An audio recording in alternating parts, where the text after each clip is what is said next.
It's sinking! Bye-bye!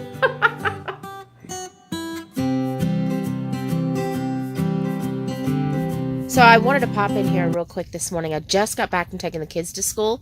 You can still see there is frost still on the outside of this greenhouse. There is frost everywhere. The night before there was no frost. So I think the frost actually may work as an insulator, because I am looking here and other than some dry plants, I am not seeing any new damage. All of the damage that happened yesterday or the night before. So none of these plants look affected. They actually look fine. There's my little tomato plant that survived, that almost died completely back during the first round of freezing temperatures. This time didn't even bother it. Not even too sure why. Wonder if it grew immune to it. Everything looks fine. Like I said, I've got some dry plants. I'm going to let it heat up just a little bit more before I water. But just giving you guys a quick tour. No new damage to our Thai chili peppers. All the damage that you're seeing here happened the night before. No new damage. Let's see. Lemongrass looks good. Looks fine. Back up over here. Everything over here looks good. Like I said, I do need to water, but I'm going to let it heat up just a little bit. The seedlings that survived the night before, they seem to be doing fine. No problems. My seed trays with the peppers and herbs still have not popped up yet. They have not germinated. That's okay. And we're over here. We have a few survivors. Tomatoes, one zinnia, but I thought I saw something and I thought it was so funny. Let me see if I can get you guys in close. Do you see that? Right there. Look right in there. That's a new zinnia trying to pop up there. And that right there. That's another new zinnia trying to pop up. So it's almost like they knew it was going to get cold again. So they just hung out under the soil where it was warmer and just waited. I just thought that was funny. Where we lost a bunch, well, we're gaining some and it'll be okay. Like I said, I'm not going to worry too much about it. We have such a long growth season that I'm okay. I feel better about it today than I did yesterday. All right, so that was a super quick update. I gotta go get coffee. Hey y'all, welcome to Back to Basics with Krystal. So you saw the update on the greenhouse, and you saw that we did not sustain any more damage from last night's freeze. Last night's freeze was about the same temperature as the night before. I'm not too sure exactly why we didn't sustain any more damage, but I do have a theory. Okay, so when I looked at the greenhouse, I noticed that it was absolutely covered in frost. I mean, all the plastic, everything, frost everywhere. I think that the frost actually worked as an insulator. I remembered back to last year when we actually had 2 snow days. I know it's kind of weird for Southeast Texas to have snow days, but we did. We had 2 snow days. Both of those snow days, it froze. We had hard freezes. My greenhouse had little baby seedlings in them, and I did not lose one. What I did notice was lots and lots and lots of ice all over the outside of the greenhouse. So, I think the ice, the frost, all of that worked to help insulate the greenhouse a little bit better from the outside cold air. I could be wrong. It's a theory, like I said. Now, I will be researching this next year to figure out a way to heat my greenhouse. The greenhouse from any electricity is about 50 yards out. My husband may say it's more, he may say it's less, but it's about 50 yards out from the nearest outlet. So running an extension cord out there is probably not going to happen. That's a lot of extension cord to reach all the way out there. So I'm going to have to find another way to heat the greenhouse. So If you've got any ideas, any directions you want to point me, feel free. I will take all the advice I can get. So, the second part of this video today, I was walking past my kombucha and I could smell it from about 2 foot away. It smells done. It smells just like kombucha. And here it is. It's all done, and look at that. Look at that SCOBY. I'll get it out here in a second and give you guys a close-up look. So I'm going to go ahead and brew a batch of kombucha. And let me bring you guys closer so you can see what all I've got here.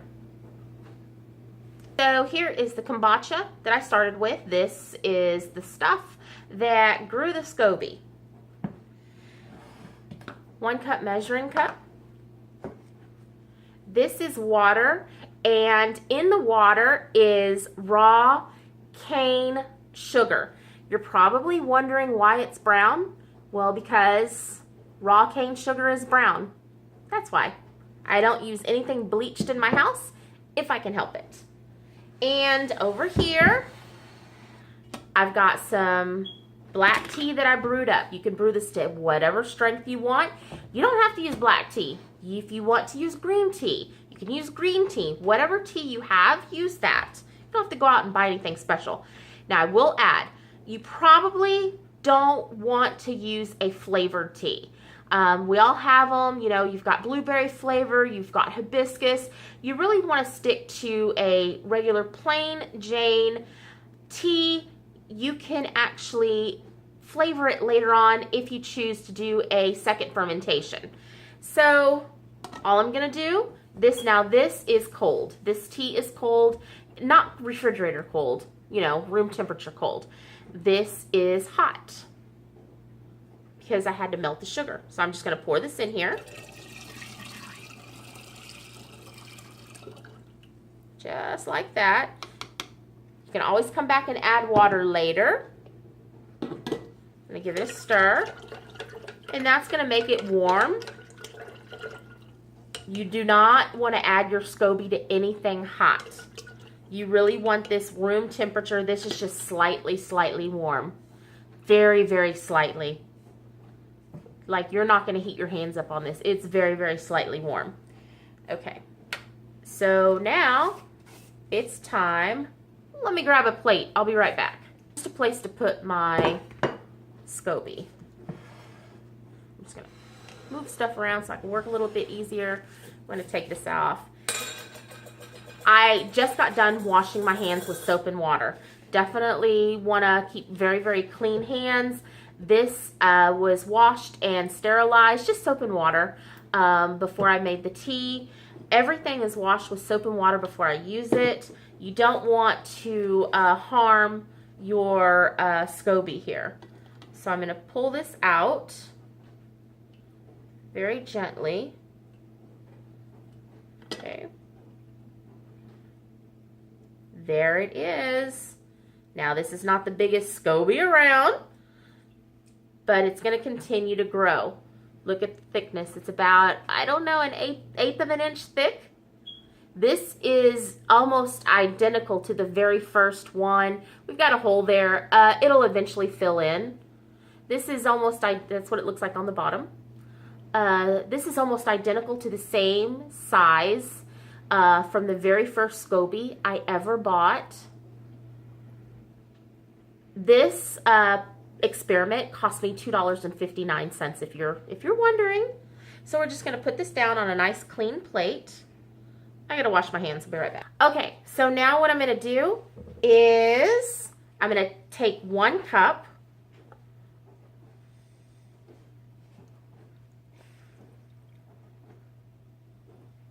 of the kombucha that we've already brewed. We're gonna put it into this jar. Okay. Oh, I forgot to mention to the tea. Oh no, I told you guys that. It's it's 1 cup of sugar to a gallon of tea, if you're wondering. And I can't remember, but remember it was in this jar. It's 1 cup of sugar to 1 gallon of tea. So now we've got our 1 cup of our already brewed kombucha. I've water in here just to kind of top it off. Just like that. And if you hear somebody in the background, that's Lily. She just got off work, and she said she wants to go to bed. She's been home 5 minutes. Okay, so now I'm gonna take and add my scoby in here, and we're gonna see if it floats. May or may not. It floats. Not really. It's sinking. Bye-bye. It is absolutely okay if it sinks to the bottom. It's not going to hurt anything. It's absolutely okay. It'll do just fine, and eventually it'll be big enough to where it can sit on here on top and not sink to the bottom. Okay, so the very last part is we're going to cover this up, and this is just a tea towel. We want to cover it up. We don't want to put a lid on it. We don't want to do that. We want this to breathe. We're going to let this sit for about 7 days, and then it will be ready to drink or for its second fermentation. Sweet boy. Hey, y'all. It's the next day. Guess who forgot to film the end of the vlog yesterday? This girl. So we're back today. So you guys saw the update on the greenhouse. There was no new damage, thank God. I still have yet to replant any seeds. Got an experiment in mind. I'll talk to you guys about that in another vlog.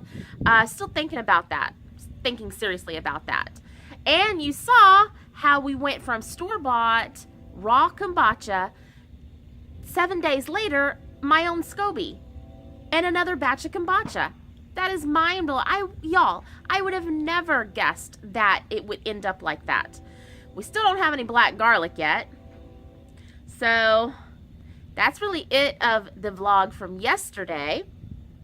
We'll play around with some second ferments coming up as we get, as the scoby grows a little bit bigger and it's a little bit stronger. We'll do some second ferments, maybe some wild blackberries. I've got blueberries in the fridge, so we'll definitely play around with that and give you guys updates as we go along with that. So I'm just amazed that I was able to grow scoby in 7 days. So that's it of this vlog. If you like this, please give it a thumbs up. Don't forget to share with all your friends. And if you haven't done so already, please hit that subscribe button. And don't forget to hit the bell to be notified every time I post a new video. And until we talk again, y'all be blessed. Bye now.